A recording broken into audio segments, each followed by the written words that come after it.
Ukiangalia Yesu Kristo akijua neno la uheri, alipowatokea wanafunzi wake, jambo la kwanza aliwaambia hivi, amani iwe nanyi. Ni kusema amani ni msingi ya mambo mengi. Ninakumbuka ukisoma kule mahali ambapo Sulemani anasema heri mkate mkavu pamoja na nini? Na utulivu, kuliko kuingia katika nyumba ya manono ukiwa hauna nini? Hauna utulivu. Sasa miongoni mwa njia ambayo inaleta uheri ama utulivu, kuna kuheshimu baba na nani? Na mama. Miongoni mwa kukemea pepo ya kifo, mna pia kufanya nini? Kuheshimu baba pamoja na nini? Pamoja na mama. Unajua tuna lazima ya maisha marefu, lakini maisha marefu hii pia nayo ina nini? Ina kanuni kusudi ufanye nini? Uifikie. Sasa Timotheo wa kwanza sura yake ya 5 mstari wa 3 hadi mstari wake wa 4, ni pale ndipo ambapo tulitosha hiyo ambao wanaita jukumu la mzazi na jukumu la mtoto. Banaweza kutusomea kwa Kiswahili. Timotheo ya kwanza sura ya 5 mstari wa 3 na mstari wa 4.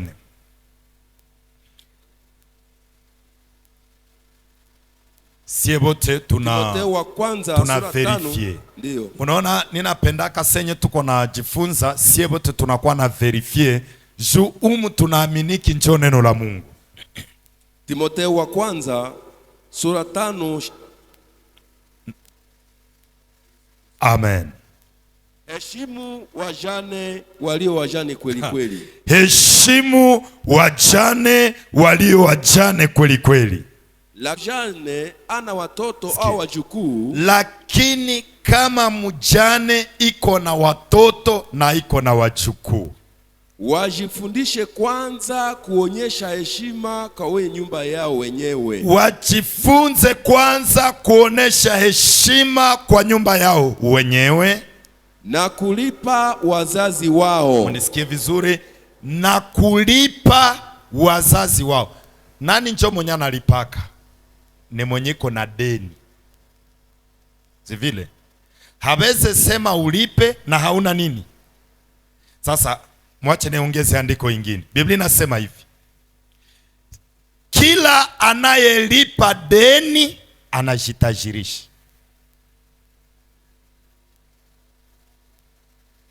Kila anayelipa deni anafanya nini? Anajitajirisha. Kila asiyelipa deni anajifanya kuwa nani? Maskini.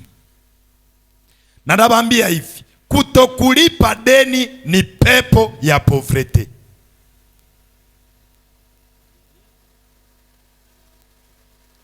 Nirudie nyuma. Biblia inasema hivi, celui qui paye ses dettes s'enrichit. Donc tunaweza geuza hivi, celui qui ne paye pas les dettes, il s'appauvrit. Kuko watu huku banajiulizaka, unasikia mtu anasema balimutupia mikoshi, lakini senyu naangalia gisi anatumikaka, analamukaka wadeni anaingia, anenda kanisani ikwamo na deni. Mnajua gisi na mkanisa mnakuwa deni. Nani atatoa 5,000? Ananyangula kidole, pana muandika kapapie kanatupiwa kule, hata lipaka. Ile haiko nini? Haiko deni. Donc unaanja deni msoko, unenda na deni mshama, unenda na deni mbele za Mungu, utatajirika je? Na yeye peke amesema alipaye deni anafanya nini? Anajitajirisha. Nikisema tukigeuza, kila asiyetaka kulipa deni aombe mbingu ifungue baraka. Mbingu itamwambia ulisafunga milango ya baraka zamani. Sasa Biblia inasema hapa hivi, na mtoto alipe mzazi. Kwa nini? Ndelesha andiko. Anasema na kulipa wazazi wao, kwa sababu neno hili ni zuri na la kukubaliwa mbele ya Mungu. Mfrançais banasema hivi: si une veuve a des enfants ou des petits enfants, qu'ils apprennent avant tout à exercer la piété avec leur propre famille et à rendre à leurs parents ce qu'ils ont reçu d'eux. Car yenyiko ya yulu, ile ya yulu njo yenye niko natafuta, inakosekana mwile Kiswahili pale, njo inacha nina verset 4 tuanje kwanza. Lakini kama mujane ana watoto au wajukuu, wajifundishe kwanza kuonyesha heshima kwa nyumba yao wenyewe na kulipa wazazi wao, kwa sababu neno hili ni zuri. Unaona yenyewe nachaka tunatumia malugha zote. Mwaiba nasema hivi: si une veuve a des enfants, mwache ni parenthèse, mujane mwenye kona watoto asitikake kwenda jiandikisha mchikundi cha bajane, ni kulaini watoto wake. Unaenda kule banenda kupokelesha alimeti, manake senye ulienda jiandikisha kule, ulisema watoto wako habana uwezo ya kukulipa. Hata ndani ya kanisa, mujane ulio na watoto na wajukuu, basi kuandike mo mujane. Mungu alisaka kupatia deja bank. Unajua senye tunakuandika mo mujane kanisani, ni kusema tutakupa nyumba, tutakuvalisha, tutakukulisha, tutatenda yote. Sasa haone gisi tunanyang'anya watoto wako baraka. Haleluya. Amen. Ninajua Mungu ananisikia vizuri. Mena tuende hapa. Si une veuve a des enfants ou des petits enfants. Pale kuna kwa vizazi vingapi? Benye ulizala nabo bakafanya nini? Bakazala. Wale watoto biko na jukumu ya kufanyia tati yabo nini? Mema. Kumulipa, hapana kukia msaidie, lakini kufanya nini? Kumulipa. Sasa ndauliza, batalipa mwenye habajue? Manake kitu kia kwanza, wewe mzazi ukwe ulipresente mzazi yako. Kitu kia pili, ukwe wewe mzazi uliheshimisha mzazi yako kwa watoto wako. Kitu kia tatu, we mzazi ukwe ulishuhudia mzazi yako vema kwa watoto wako. Ukisanja tuonesha ke ni mulozi, sie bajuku tutamkaribia? Manake nomba tukimwona tunafanya nini? Tunakimbia sana. Ukisa shindwa kila vakasi kubaleta kwetu tubaone, eske batatujuaka? Unaona kuna mambo mengine batoto ni ba victime ba bazazi. Mungu atusaidie sana. Amen. Unaona wewe ikisuko pale na mi tuko banani? Hakuna mwenye ko Melkisedeki, sie bote tuko batoto. Kitu kimoya kilinichukizaka mjamaa yangu. Mwacha nibambie ni kitu gani. Mie mamangu Mungu alimpatia kaneema ya kutuzala watoto 9 kila mtu na babaki. Ile njoo zawadi yake kudunia. Na nilimjuaka au moins l'âge de 13 ans. Babangu nilimjua na 43 ans. Sasa mwangalie maisha gani niliishi. Lakini mwenye alinikomalisha ni mamake na mamangu, yani tate. Sasa nikaleta mawazo, nikasema hivi, gisi ninaona tate miaka kiko naendelea, yeye alisapiga miaka 100. na leo iko napumua. Nikasema kuona nyumba yenye nilimwacha ndani nataka bomoka, ninapenda tujenge nyumba nzuri juu hana tena miaka ya mingi. Mtoto wake mmoja akasema hivi, mukijenga pale ntakia lunguza ile nyumba. Kumbe mumawazo yake alikuwa anajua ke mie gisi nimeleta wazo Tatiana riske kukufa nina ujisha parcel. Ile njili kuwa mawazo yake. Mena mie nilikuwa sijua, anatomboka na pigana. Finalman nilikuwa na nisanja leta contribution, nikasema mulete franga zangu, franga hazipendake fushi. Nikazirudisha mfu. Lakini nikajideside hivi, ule tate yangu akikufia mwa ile nyumba, sitafikaka kumaziko yake. Kwa nini? Siezenda sherekea maziko wakati yenye alikufia mnyumba yenye haina heshima. Mnanisikia? Kwa maana ya kwanza inabidi nimsumbukie akiwa hai, na kisha nisumbukie maiti akifariki. Imagine gisi mumenishua, kisha munenda nitembelea, munakuta tatini maiti kona tokea, mwenye naomba tunabomola mlango, njo sanduku ingi.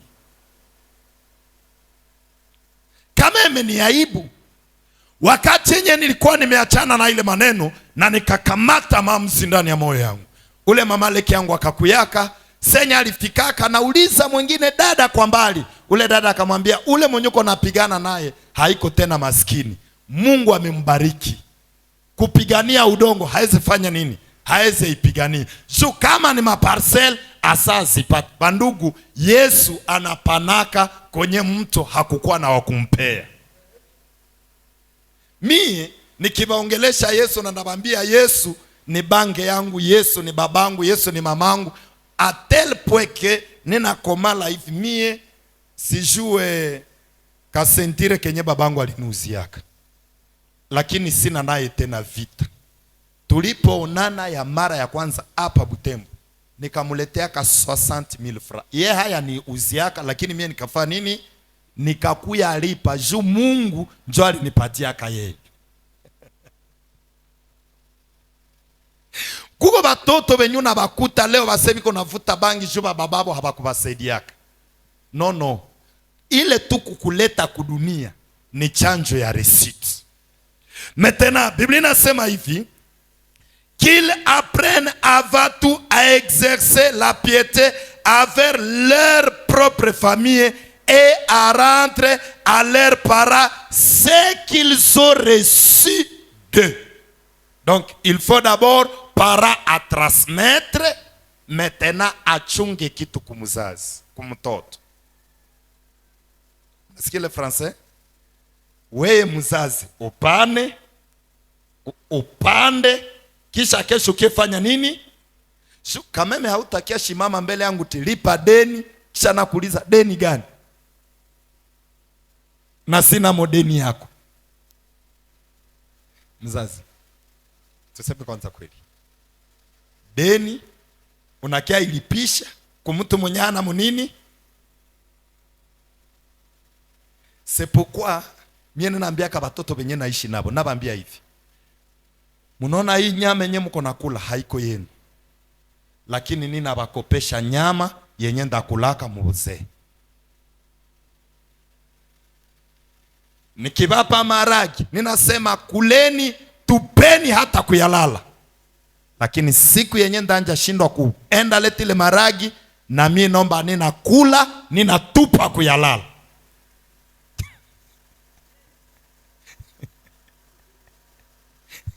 Jino mbabalipe. Haleluya.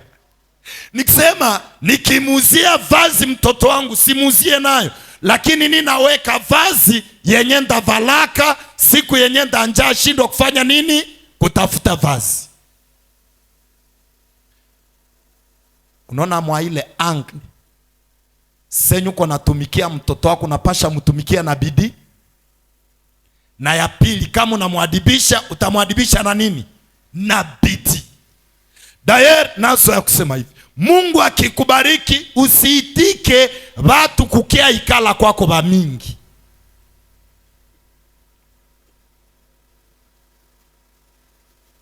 Tena kwa sababu mnyana badilisha lugha.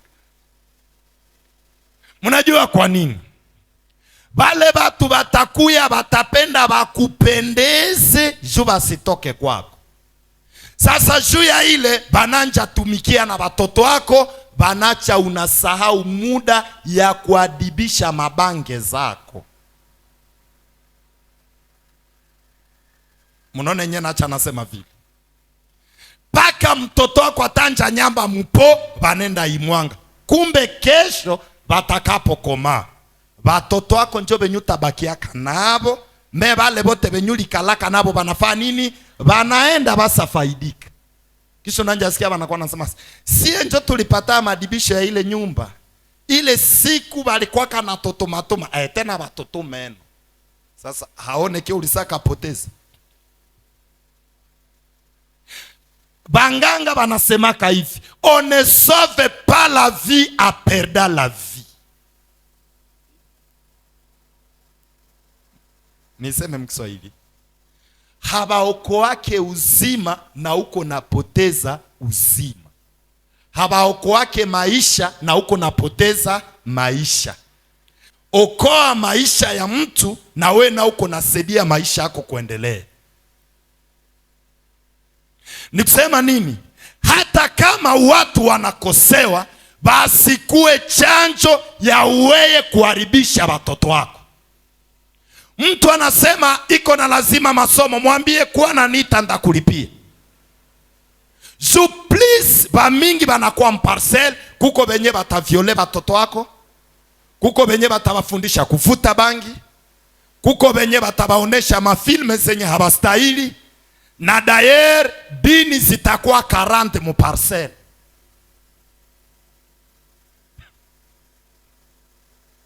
Pale nakuwa ni kweli. Ungelibasaidia kwa mbali, ungelikuwa huyu abasaidia. Sasa kanisa, lengo yangu mnaona, lengo ni kujenga majamaa zenye ziko na nguvu. Juu pale tunaenda angazia nini? Pahali patakatifu. Sasa mtoto alipe mzazi. Tulisema hivi, kila jukumu ya mzazi ni kutransfere benediction. Juba nasema alipe. Maana tuna njia jukumu, sehemu ya mzazi ni kupanda, sehemu ya mtoto ni kiafanya nini? Kuya lipa. Nacha na wewe mwenyuko pale, kama hauya lipaka vyenye bazazi yako biko na tenda, pardon. Sasa siku moja nilikuwa niko nafundisha, mwingine akaniambia sasa kama babangu alikufana ningali mdogo. Nikamwambia hivi, ulikomaliaka barabarani? Ase hapana. Sasa unafikiria ule aliyekukomalisha utamuita nani? Si mnaona gisi tulipana aina ya banani ya wazazi. Sepokwa, mwache nibambie hivi wapendwa, kila aliye hapa ana deni. Shimama uende lipa nini? Uende lipa deni. Unaona mtu alimekasirika, mie nilikomalana magumu. Me hata ulikomalana magumu, kuko benye balikukomalisha. Mie siku moja nikashukuruku mtoto wa mamangu mkubwa, nikamwambia hivi, dada, leo ninakuja kukushukuru kuona ke babako alikuwa miongoni mwa wale ambao walisababisha nikuwe gisi niko leo. Sababu hata nilikuwa kanalala kukiti mumafika, me ile fete tu ya kulala kukiti mumafika bila kulala msoko deje ilikuwa ka protection kumi. Unaona hata ulikomalia kwenye balikuwa nakukatia mutere. Mnajua mutere? Okay. Bana kukatia tu mutere. Paka pale usikule na wengine. Ile mutere tu njuli ya chako na komala.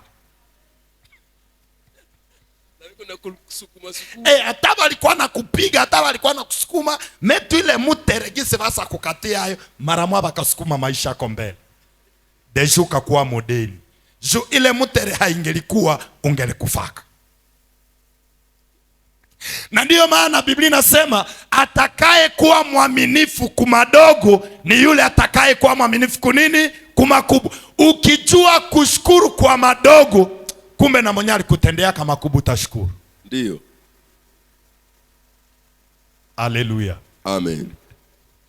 Salimu aliye pembeni yako, mwambie twende lipa deni. Twende lipa nini? Twende lipa deni. Vrema madeni twende zipunguzako, porque utajiri fanye nini? Iingie ndani ya maisha yetu.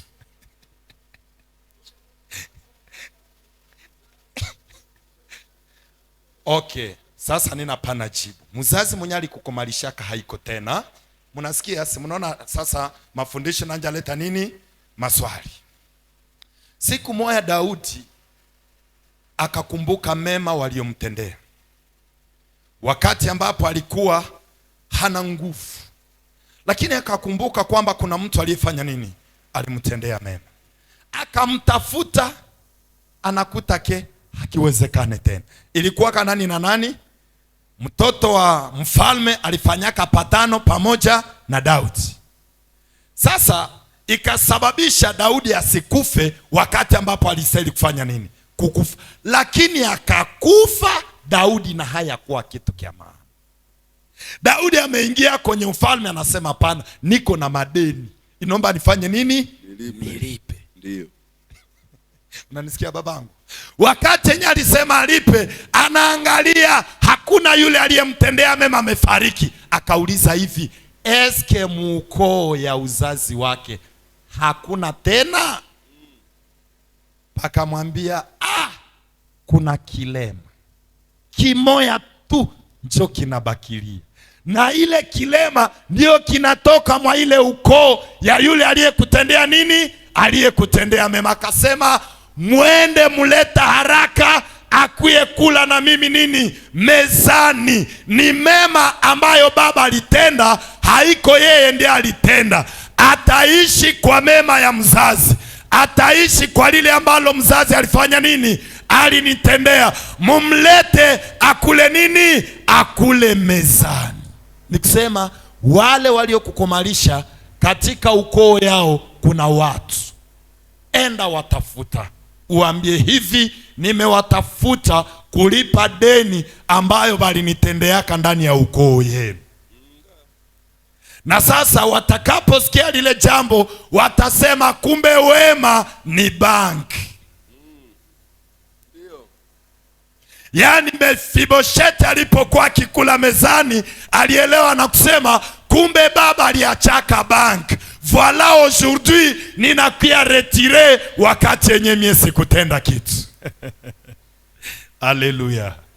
Sijibu lile linatoka ndani ya maandiko. Wangenisikie leta hapa jibu ya kutoka muhakili yangu. Nikisema inabidi kila kitu Biblia ifanye nini? Itushuhudie, ituangazie. Donc kwa nuru ya Biblia kuna mtu ndani ya ukoo ya watu waliokutendea mema. Enda watafuta, watendee mema na uambie hivi, ninawatafuta kuwalipa kile walichonitendea mimi ndani ya ukoo yenu. Haleluya. Kwanza, na ndiyo maana acha nikuambie hivi. Senye wanasema mwa hii Biblia wanasema d'exercer la piété.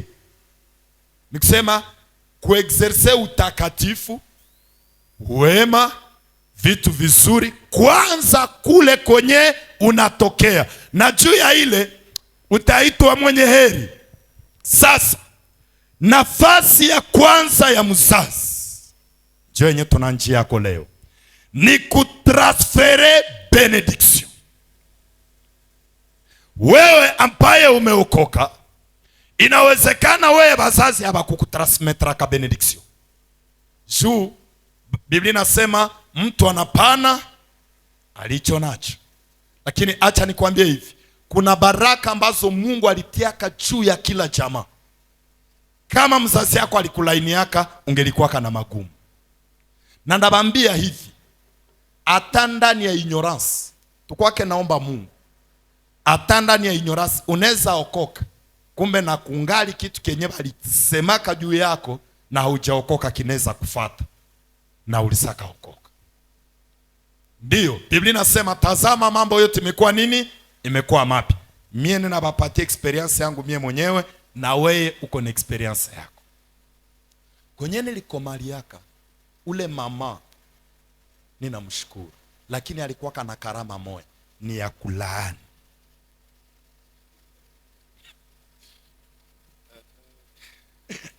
Dongo kitenda jambo inabidi nini? La. Sasa siku moja hivi niko natengeneza kakioski muparcel. Ninenda kumai hapa Kanza Dau. Ndio vile tulikuwa kana kaita. Kanza Dau kalikuwa hapa mumiti ya katedrale. Kungali kakanoka moya paka leo. Kome nilikomali yako nyako kwetu, inaomba na mie nilete bido ya mai.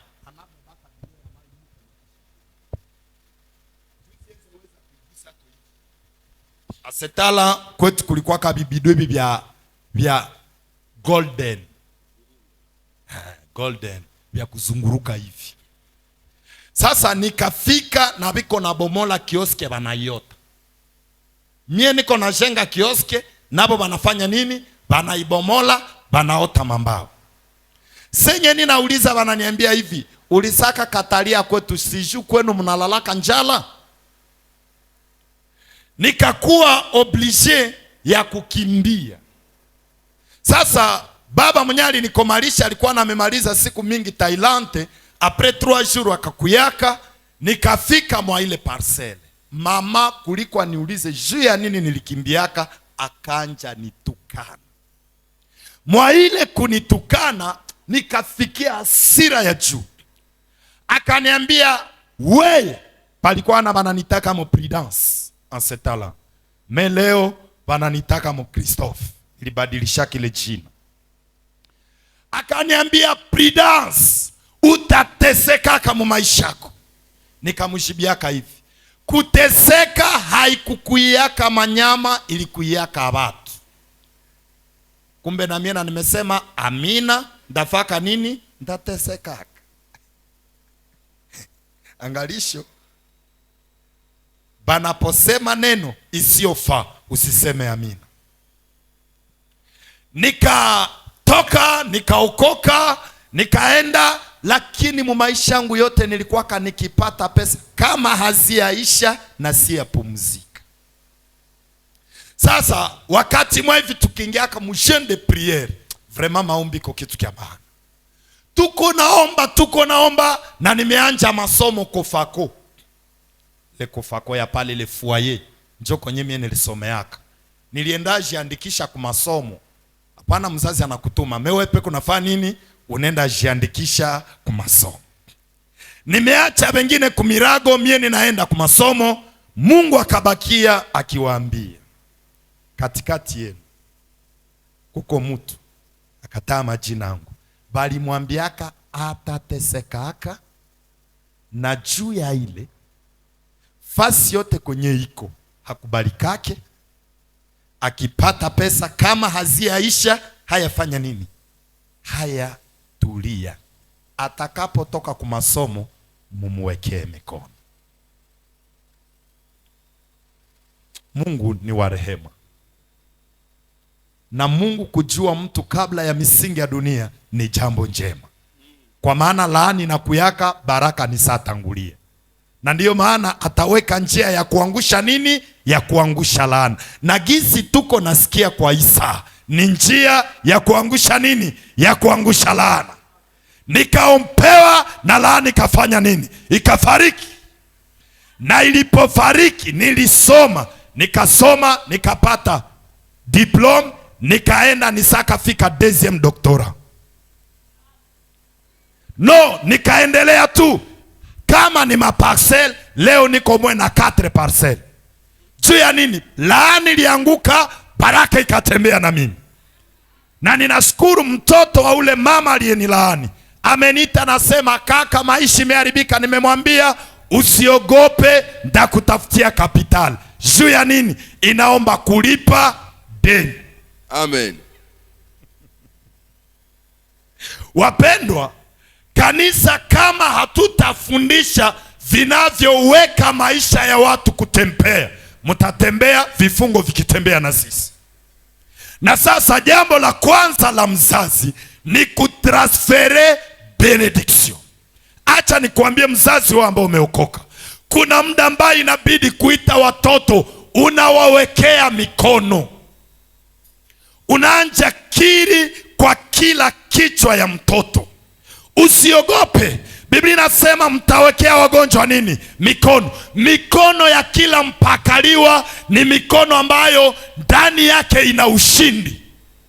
Usiogope kusema maneno mazuri juu ya ukoo wako. Kwa nini tulisema il faut transférer la bénédiction? Parce que kila réussite, kila échec inaanzia wapi? Mbinguni, mkiroho. Ukiona ninashindwa, jiulize kwa nini ninashindwa. Haiko juu ninakosa akili, lakini tatizo mkiroho nisafanya nini? Nisashindwa. Ninawapa mfano kisha tunaendelea. Mamangu mzazi, unaona hii kule noir, yanaweza igeuza murushi. Anajua kuchora bongo, anaifanya mkweli. Lakini ile lulimi analutosha wapi? Alipokuwa msika, ase alipiganaka na mama mwa hivi. Apre kupigana naye, akaona gisi batamulipisha mambuzi, akaenda katafuta dawa ya muli ribani. Na sasa wakati yenye balikalaka mbaraza, maneno ikakosa njia. Lakini ule mama na akashimama kasema, na wewe utakufaka nunasemaka bongo. Sasa leo biko natimilika. Atel poekene nakumbuka siku mwana nitembelea, madami yangu amempigia bie, senye kona mshindikiza, anamwambia sasa, unajua niko na siri ya kukupatia. Mtoto wangu iko na jenga nyumba fasi fulani, na msika mwenye mko naye jo bibi yake mwenye atanja mzalia juu paka pale si anja kaza. Sasa nina kuonya uangalie kia kufanya juu ya wifi. Bibi yangu anachunguza, hakuna kenye nafanyaka na simwambii. Hakuna shanti yenye niko nayo. Anapima kuangalia, akienda kumbuka saa nisaingiliwa na shetani ya kuvala nini? Ya kuvala bikwembe. Sasa ayo peki iko nasema nini? Iko nafungua kinywa. Akamwambia mama, nimeshukuru, lakini bwanangu hayafikia kile kiwango. Lakini yenye namufikishia pale ni juu ya nini? Ndani ya kiroho mko mtu aliyesema neno ke leo umeniweza, lakini na mie kuko Kenya hautaniweza. Ni mbinguni, ni yanga ayo hautafanya nini? Hautaniweza. Mwache nibambie hivi, kiroho ni ushindi, kiroho ni maanguko. C'est pourquoi kama unapenda kizazi kyako kikue kizuri, anja fanye nyeba naitaka l'assainissement du spirituel de tes enfants. Kutakasa mazingira ya kiroho ya watoto wako. Nina yapuye sasa mumaandiko. Kuna mtu moja ndani ya Biblia tulianja jana, tukasema hivi, Gideoni alishinda vita, haiko yenjo alipigana, lakini kironji ilifanya nini? Ilipigana. Haleluya. Na kama alishindwa ndani ya kiroho, ndani ya mwili angelifanya nini? Angelishinda. Kanisa, hakuna ushindi tutakayoipata kama ndani ya kiroho hakuna nini? Hakuna ushindi. Na ndiyo maana kila mzazi anayojiheshimu anabariki watoto. Tuanjie kumzazi wa kwanza ni Mungu. Si ndio mwenye tuliita mzazi wa kwanza? Biblia inasema hivi ndani ya Waefeso, à Jésus Dieu il nous a élus avant le fondement et il nous a bénis de toutes sortes de bénédictions spirituelles. Ephésiens 1:3. Donc pour que notre Dieu soit appelé notre Père, il fallait qu'il transmet la bénédiction. Mumesikia andiko kule? Mkiswahili, mimi nilisema mkifaransa, mkiswahili banasema Mungu alituchagua kabla misingi ya dunia kuwekwa, na ndani ya Yesu Kristo akatubariki baraka zote za aina yote. Nikisema yeye kama baba alijua msingi ya kufaulu ni kutransmettre nini? Benediction. Maintenant nous sommes venus sur la terre en état béni. Ndio maana nakwambia basi kudanganya ukieuza baraka. Lakini wewe ni nani? Ni mbarikiwa ndani ya nani? Ndani ya Kristo. Amen. Batapeli basi batembelee na kubambia ni muda kuuza baraka. La. Lakini baraka tumezipokea ndani ya Kristo, na ulikuwa haujafanya lolote.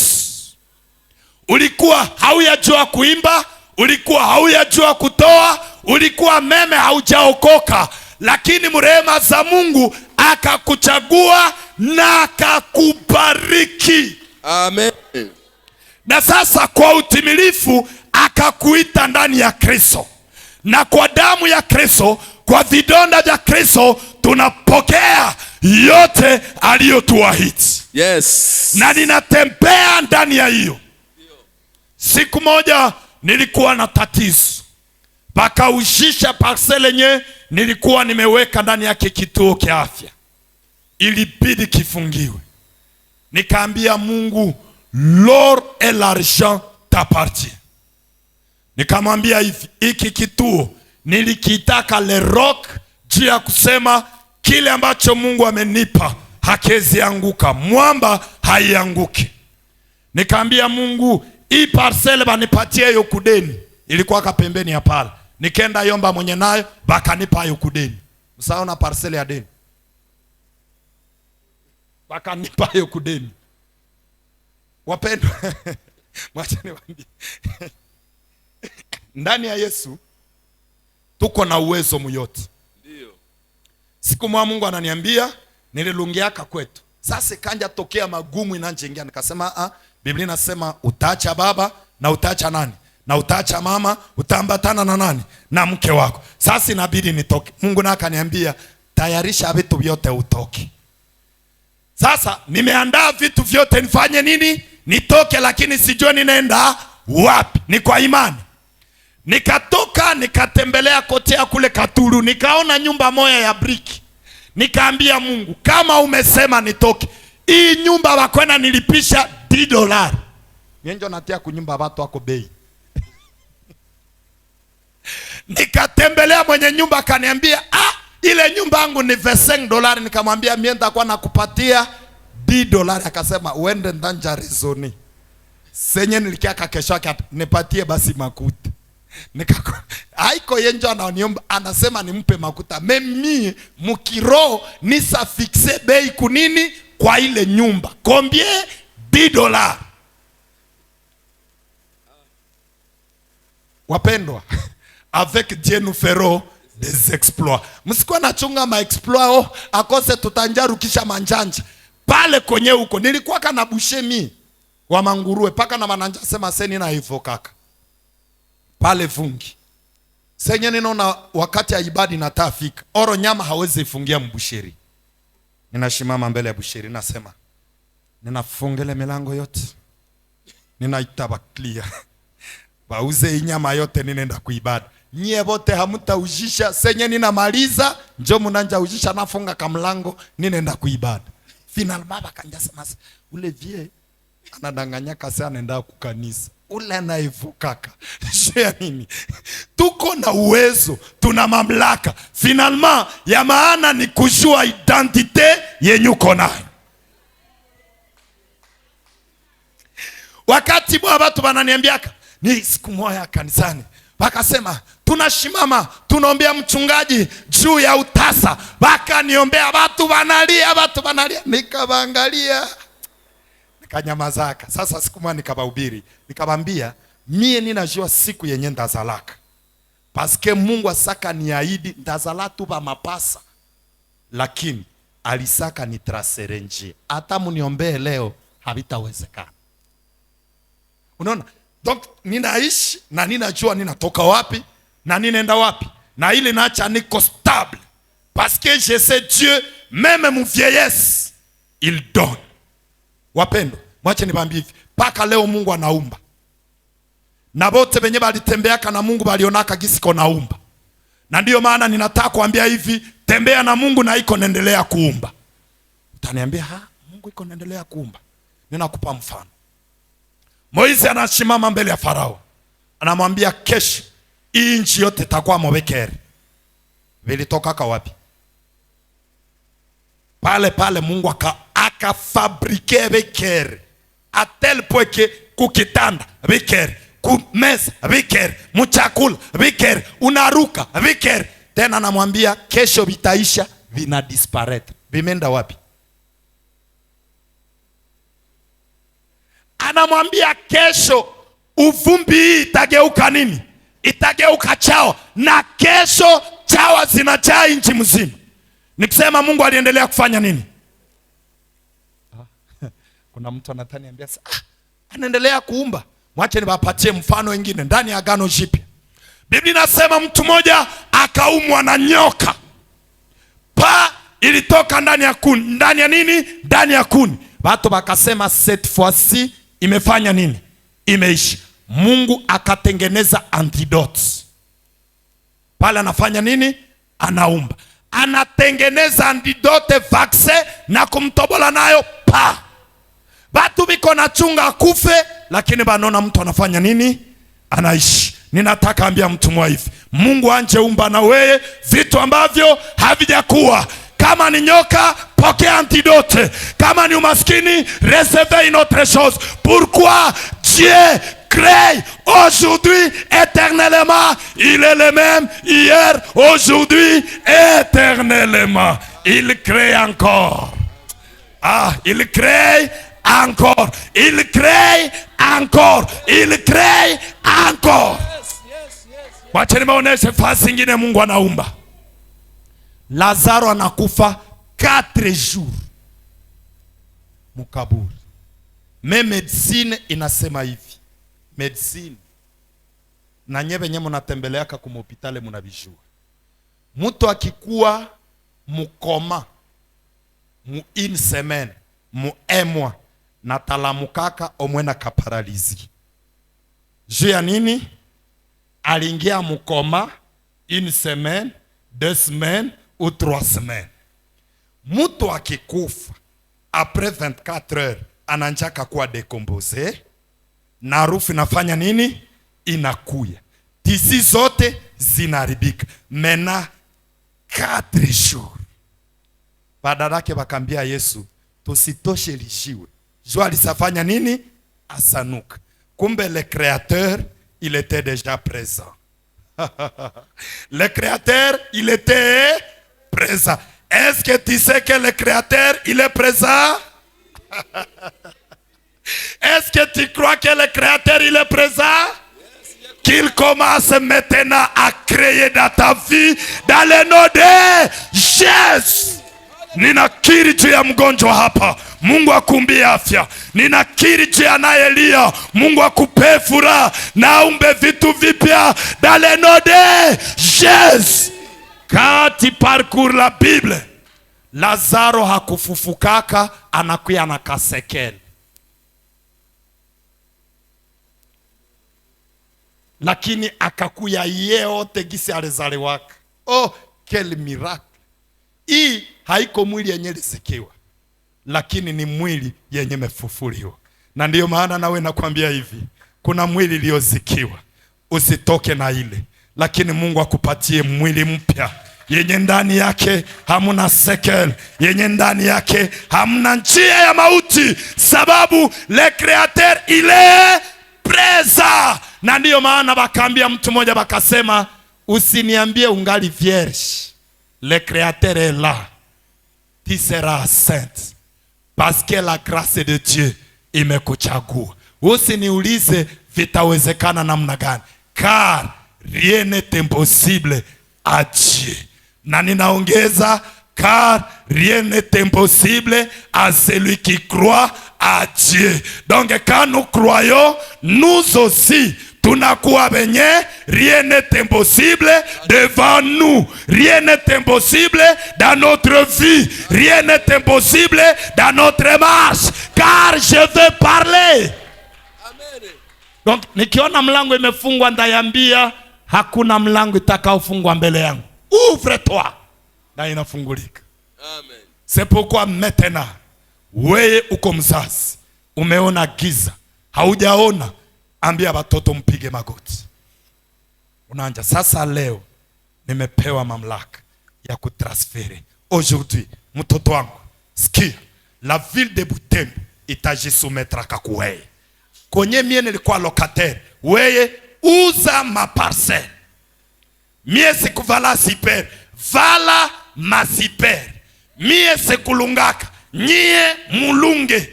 Mie ukisha maliza, menu nawambia kama aliyepaka. Unajua Ayobu alijua siri hii.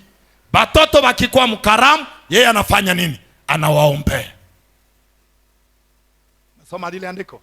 Watoto wa Ayubu wakiwa karamuni, Ayobu yeye kazi yake ni nini? Ni kufanya intercession kwa watoto wake. Nikisema alijua siri ya kufanya maombezi juu ya kizazi. Mungu atubariki. Amen. Ningelisema mingi kwa kuhusu hiyo, lakini basi sasa mu 2 minutes niseme hivi. Mzazi wa kiroho, je tulitia pale mzazi wa kiroho. Si Mungu amebariki? Na wewe inabidi ubariki. Na kila mzazi wa kiroho mzuri ni mwenye halaini yake wa Kristo. Biblia inasema nina watuma, musilaani lakini mfanye nini? Mubariki. Ukikuwa mbele ya pastor mwenye kila saa nina balani kila saa, angalia mlango ingine akosile haiko bergerie nzuri. Lakini mzazi wa kiroho mzuri anabariki watoto wake. Pa pasteur, ayez l'état de bénir les enfants. Parce que maneno yenu kuna nguvu. Maneno ya wachungaji kuna nguvu. Na ndio maana ukiona Paulo alikuwa kanaomba hivi, anasema je fléchis les genoux devant le Père. Anasema ninapiga magoti mbele ya Baba kwa kuwaombea ninyi apate kuangaza akili yenu. Nikisema ni bababa wa kiroho ndio banapasha beba watoto wao mbele za Mungu. Mungu afikie kuangaza akili yao ili wapate kujua nini inabidi wafanye. Kila mchungaji mzuri, kila mtumishi mzuri inabidi awe na muda ya kuombea kanisa na kulibariki. Na anaposhimama kwenye madhabahu abatransmettre benediction, na nyie mnasema tunaipokea. Lakini ukisikia mtu anasema ile kanisa tu banafundisha baraka, manake ni ya kuzimu, ni bongo. Kwa nini? Mungu senya alikuwa kanaambia Israeli, ananja ubiri. Mungu ananja fanya nini? Ananja ubiri. Alikuwa kanabambia, ninawapeleka katika inchi. Ile inchi muko nini? Maziwa. Mwa ile inchi muko nini? Asali. Mungu nasikia anabambia hivi, mubarikiwe mtoka hapo na mkifanya nini? Mwingi hapo. Anasema mashamba yenu ifanye nini? Ibari. Paka Mungu akaenda Plilwe akasema na mai yenye mtakunywa naye ifanye nini? Ibarikiwe. Ndiyo maana madhabahu ina kazi ya kukemea na pia kubariki. Nikisema inabidi tunafikia, ninakuombea, ninakuambia makiki yako ibarikiwe, macho yako ibarikiwe, pua yako ibarikiwe, kinywa yako ibarikiwe, nyele zako zibarikiwe, na ukikala kukiti achako upako. Juu ya nini? Ninajua nina kazi ya kukupea, na lile ninalokupea linakushindikiza. Kila kanisa wasio kubariki, madhabahu haikubariki, kimbia.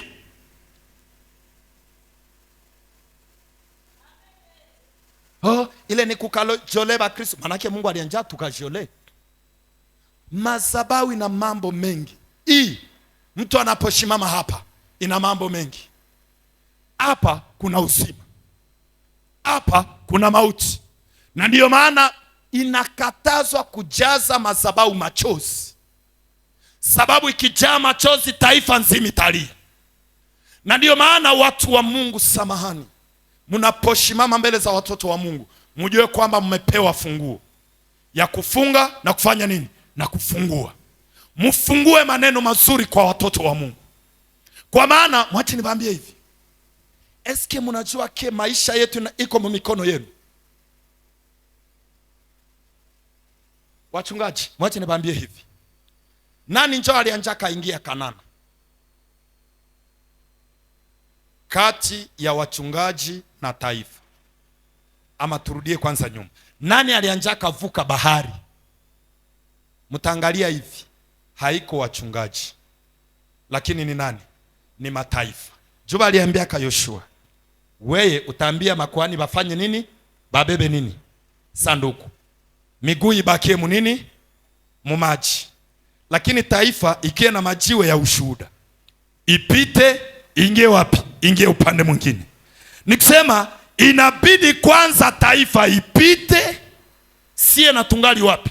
Na tungali na shimama na Mungu kwenye mlima, tungali na beba arsh or sanduku yenye tuko nayo nyuma, jo yenye mebapitisha.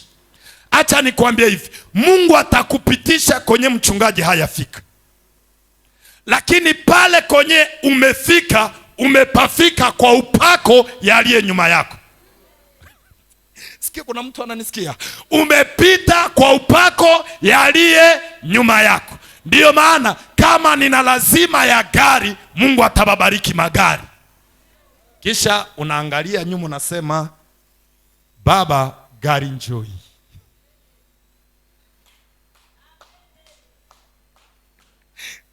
Sasa kama siwaombee Mungu apapatie magari, manake na mimi sitapata nini? Mwache niwapatie ingine mfano. Kusudi mnielewe vizuri. Senye wanasema mutaleta moya ya 10. Ile moya ya 10 itakia fanya nini kanisani? Tunipeleka mbinguni. Ase ni ili chakula isikose katika nyumba ya nani? Ya Bwana. Sasa mwenye aliletea na mwenye alibakia na nefu, nani ndio alibakia na ya mingi? Mwenye alipokea na mwenye alipokea nefu, nani ndio alianja pata? Ni kusema wa nefu ndio alianja pata, ndio sasa akakumbuka upako. Basi Mungu akupee na kisha na ukumbuke nini? Upako. Ninakuombea Mungu akupee katika jina la Yesu. Kwa maana hautaleta kenye Mungu hakukupea. Inabidi kwanza upokee na kisha uangalie nini? Upako. Sasa kama hamtaombea watoto wa Mungu wapokee, na nyinyi hamtafanya nini? Mtabakia na mafuta na taifa inabakia ikilia de l'autre côté. Zaishi hapa.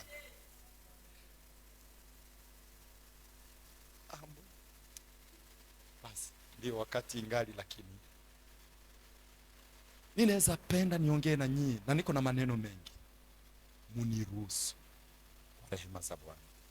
Huko kazi ya watoto wa Mungu de l'autre côté iko na nichunga. Kusudi kesho baabudu na salama, inabidi niende malizi ile kazi. Ni ya kutia manjanja pasi ya madhabahu. Tuko na bomona tuatiri ya kanisa. Sasa naomba leo ishe na kwende manjanja. Nikiendelea na nyie kesho wengine wataomba chini ya jua. Na hii jua Mungu alisatusaidia. Sasa Mungu awabariki. Mungu awafanikishe. Mungu aweke katika mikono yenu kitu, na kisha ile kitu usikule yote. Kumbuka nini? Madhabahu. Na ndio maana Biblia inasema usisahau Mlawi aliye kwenye mlango wako. Donc kwanza wanje shiba. Hakusema wanje kufa njala. Wanje fanya nini? Wanje shiba. Ni kusema kwanza alikushibisha, kisha anakuambia lakini kuhani ama Mlawi aliye kwenye mlango wako usifanye nini? Usimsahau. Wababa wa kiroho, samahani, muombe watoto wa Mungu, Mungu awainue. Mungu apanue mipaka yao na iwe furaha yako. Unapoona mtu anakia na koti ya $500, usianje kasirika. Kisi mwingine alikuwa anahubiri, nyie mlisanja neema. Hapana, nikusema haiyafurika. Kikombe kama hakiafurika haitafika kumeza. Lakini kama kikombe kimefurika, maji itafika kwenye nini? Itafika kwenye meza. Sasa leo ninatamani hivi, miguu yako shimama, tuombe kidogo. Kameme shimama, tuombe kidogo. Haibidi tu tukue naishia tu ninanyanguka kwenye madhabahu na tunaenda, lakini shimama kwanza, tunafanya maombi. Maombi hii ni nini? Ni kuteka nyara milango yako. Najua mtoto ni nani? Mtusomee andiko, nuko najiandaa mu maombi, ubaki tu pale unashimama. Psalm 127 verset 4 na verset 5 inasema hivi: mtoto ni kama mshale. Mtoto ni kama nini? Mshale. Oro mshale iko na kazi gani? Kuwinda, kupigana.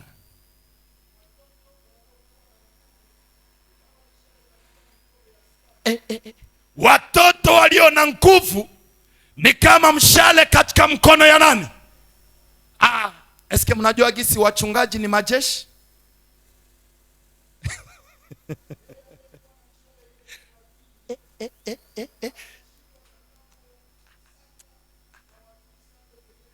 Yeye aliye na mishale mengi hata shindwa anaposimama kwenye nini? Kwenye tribunal. Shia nini? Mshale moja itatoka inapiga adui moja, mshale mwingine inatoka inapiga mwingine. Sasa wewe na wewe ni mshale, toka kwenye kobeo, usibakie pale. Toka kwenye nini? Kwenye kobeo, anja piga maadui. Unajua wachungaji hatuwezelia wakati yenye mishale iko pembeni yetu. Watoto yako Mungu awafanye kuwa mishale. Jo yenye unaenda fanya. Nikisema tunaenda omba, wachungaji wanaompea washirika wakisema wawe nini? Mishale. Na wewe unaompea watoto wako, unasema Mungu hawa watoto. Na ile maombi haiko ya watu wenye biko distrait na wenye biko distress. Unaona ana kianja imba, kuko tu mtu mumwa mwenye anaweza kuwa iko tunaangalia, na ule naye ni mlevi. Iko pale naye ni mlevi. Na Penina akikuwa pale na takwa iko nasema tu batasa njoo vile banaombaka, msishangale. Nikisema kwa Isa ni muhitaji ndiye anaenda omba. Anayejua kwamba kesho yake inaambatana na hii maombi yenyewe anaenda fanya. Kesho yako inaambatana na nini? Na hii maombi. Batoto yako paka leo ni mishale. Lakini kwa nini habapige adui? Kwa nini ushindwe? Na wewe mwenye batoto habayafikia pale, fanya yenye tunaitaka maombi ya kutanguliza. Kuko benye balijoa kufanya maombi ya kutanguliza, banasema mukaramu ya hivi hayombe Yesu afanye nini? Akose mwayo. Na kweli kumbi ilikuwa kutanguliza. Biko na kunywa sibitma, mvinyu kafanya nini? Ikaishi. Bakasema tuko na metre wa multiple de solution. Yeye deja tulikuwa natusa muita, hatuende muita tena, lakini tulikuwa tusafanya nini? Tusamuita. Batoto wako habayafikia pale, lakini anja itia deja Mungu kwao. Na kuambia Mungu, aba batoto ni mishale. Mmoja ataniuziaka gari, mwingine atanitembezaka, mwingine atanilipiaka dawa. Tunaomba kwa jina la Yesu Kristo. Anja omba, na ukitembea unagusa mashamba, unagusa pesa, unagusa magari, unagusa mavazi. Ukisema watoto hawa ni mishale ambayo sitaona haya mbele ya tribunal, kwa maana nina mishale, itanitumikia, itanitetea, itanipigania, itanishindania, sitalia kwa maana nina mishale Mungu amenipea nayo kwa jina la Yesu Kristo. Harika siku ya leo ninenda kompea kanisa hili, ni mishale umetupea nayo ili tusione haya mbele ya maadui, nisione haya mbele ya magonjwa, nisione haya mbele ya mavazi, nisione haya mbele ya chakula, nisione haya katika safari. Ndiyo maana siku ya leo ninaombea miguu yenu, ninaombea mikono yenu, ninaombea mioyo yenu, ninaombea akili zenu, ninaombea macho yenu, ninaombea masikio yenu, ninaombea ufugo yenu, ninaombea kazi zenu, ninaombea watoto wenu, ninaombea afya zenu. Kila kamba ianguke kwa jina la Yesu Kristo. Mahali ulistahili kushindwa, pokea ushindi, pokea kusimama, pokea kuendelea. Dale node yes. Pandisha mikono yako juu.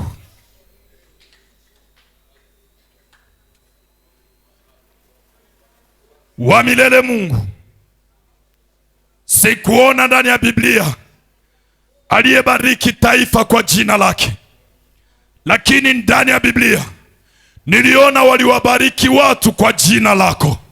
Na ndiyo maana nami katika asubuhi ya leo, kwa jina lako Dieu créateur, Mungu mwenye Biblia nasema rien n'est impossible à lui, Mungu ambaye ametupaka mafuta kwa ajili ya taifa, siku ya leo ninakuombea Mungu apasue njia zako, Mungu akuinue, Mungu akubariki, Mungu akupe afya njema, Mungu akupe pesa, Mungu akupe chakula, Mungu akupe mavazi, Mungu alinde watoto wako. Haiko wenjo utabazika, lakini abo ndio watakuzikaka. Hautaona aibu ndani ya kizazi yako. Kibarikiwe kitokapo kiingiapo, maadui wawatumikie. Mungu akupatie trône de gloire dans le nom de Jésus. Père Céleste, viuno vyako vipokee vitu vipya, moyo yako ipokee kitu kipya, damu yako ipokee kitu kipya, ngozi yako ipokee kitu kipya, kichwa yako ipokee kitu kipya. Unapokula chakula isikuzuru, lakini kuletee afya. Kama kuna mtu angelikufa na diabetes, ninamwombea ikomeshwe dale node yes. Mme wako hata kufia nje, lakini anarudi nyumbani. Watoto hawatakuwa dépourvus de leurs parents, lakini wanaona mwisho yenu kuliko mwanzo yenu. Tunashangilia kwa yowe na vigelegele kwa ajili ya Bwana wetu Yesu Kristo. Tunashangilia, shangilia, shangilia, shangilia, shangilia, shangilia, shangilia, shangilia, shangilia. Dans le nom de Jésus. Mungu awabariki. Tunaweza kukaa.